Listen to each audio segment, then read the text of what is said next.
20 वर्षों की जनसेवा और संगठनात्मक अनुभव के आधार पर लवारा वार्ड से सुमन तिवारी की दावेदारी प्रबल। रुद्रप्रयाग लवारा जनसेवा के क्षेत्र में 2 दशकों से अधिक अनुभव रखने वाले वरिष्ठ भाजपा नेता और पूर्व जिला पंचायत अध्यक्ष व उपाध्यक्ष श्री सुमन तिवारी ने इस बार लवारा वार्ड से जिला पंचायत सदस्य पद के लिए नामांकन की तैयारी के साथ साथ जिला पंचायत अध्यक्ष पद के लिए भी अपनी दावेदारी पेश कर दी है।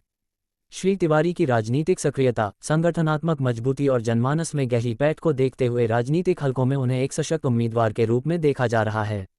श्री सुमन तिवारी ने पूर्व में न केवल जिला पंचायत उपाध्यक्ष पद पर कार्य किया है, बल्कि 4 महीनों तक जिला पंचायत अध्यक्ष के रूप में भी सफलतापूर्वक प्रशासनिक कार्यों को संचालित किया है।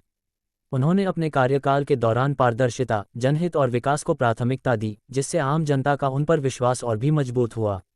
उन्होंने पंचायत स्तर पर शिक्षा, स्वास्थ्य, सड़क, पेयजल, स्वच्छता और महिला सशक्तिकरण जैसे कई क्षेत्रों में ठोस काम किए हैं। सुमन तिवारी ने जनसेवा की लंबी पारी जरूर खेली है। बता दें कि सुमन तिवारी पिछले 20 वर्षों से अधिक समय से केदारघाटी क्षेत्र में जनसेवा में लगे हुए हैं। चाहे कोई प्राकृतिक आपदा हो, धार्मिक आयोजन हो या सांस्कृतिक और खेलकूद प्रतियोगिताएं, वे सदैव क्षेत्र के लोगों के बीच सक्रिय और मदद के लिए तत्पर रहते हैं। कोरोना काल में भी उन्होंने गरीबों, प्रवासियों और ज़रूरतमंदों तक मदद पहुंचाने में महत्वपूर्ण भूमिका निभाई। सुमन तिवारी भारतीय जनता पार्टी के एक प्रतिबद्ध और सक्रिय कार्यकर्ता के रूप में जाने जाते हैं।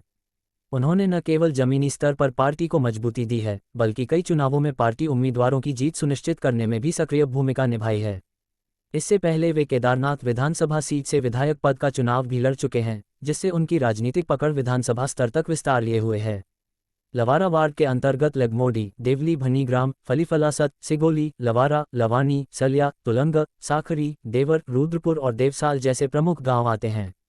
इन गांवों में सुमन तिवारी की मजबूत पकड़ और जनता के बीच विश्वास स्पष्ट रूप से देखने को मिलता है।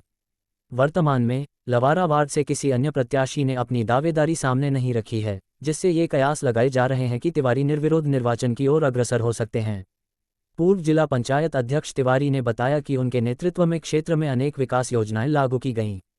गांवों में संपर्क मार्गों का निर्माण, स्कूलों में मूलभूत सुविधाओं की बहाली, पेयजल योजनाओं का सुदृढ़ीकरण, स्वास्थ्य शिविरों का आयोजन और स्वरोजगार को बढ़ावा देने की दिशा में उन्होंने अहम प्रयास किए हैं। उन्होंने कहा, मेरे लिए राजनीति केवल पद पाने का माध्यम नहीं, बल्कि सेवा का दायित्व है। जनता का आशीर्वाद मेरी सबसे बड़ी ताकत है। चूंकि यह वार्ड सामान्य घोषित हुआ है और सुमन तिवारी पहले ही सदस्य पद के लिए मजबूत दावेदार माने जा रहे हैं, ऐसे में यदि वह विजय प्राप्त करते हैं तो जिला पंचायत अध्यक्ष पद की दौड़ में भी उनका नाम शीर्ष पर माना जाएगा। पार्टी के भीतर भी उनकी स्वीकार्यता और अनुशासन के कारण उन्हें लेकर सकारात्मक माहौल है। अब देखना ये होगा कि क्या भाजपा उन्हें एक बार फिर जिम्मेदारी सौंपती है। राजनीतिक जानकारों का मानना है कि क्षेत्र में सुमन तिवारी का मुकाबला फिलहाल किसी भी अन्य प्रत्याशी से नहीं दिखता। जनपद की राजनीति में उन्होंने जो विश्वास और सम्मान अर्जित किया है, वह उन्हें अन्य उम्मीदवारों से अलग और अग्रणी बनाता है। यदि समय रहते कोई अन्य नाम सामने नहीं आता तो यह चुनाव एक तरफा साबित हो सकता है। सुमन तिवारी की दावेदारी संगठनात्मक अनुभव, जनसेवा की दीर्घकालिक निष्ठा और राजनीतिक समझ के आधार पर अत्यंत प्रबल मानी जा रही है। अब सभी की निगाहें पार्टी के फैसले और अंतिम नामांकन प्रक्रिया पर टिकी हैं। क्या जनता एक बार फिर अपने पुराने सेवक को जिम्मेदारी सौंपेगी? क्या भाजपा उन्हें जिला पंचायत अध्यक्ष पद के लिए आगे बढ़ाएगी? ये निर्णय आने वाले समय में स्पष्ट होगा। पहाड़ लाइव समाचार से शंभू प्रसाद की रिपोर्ट।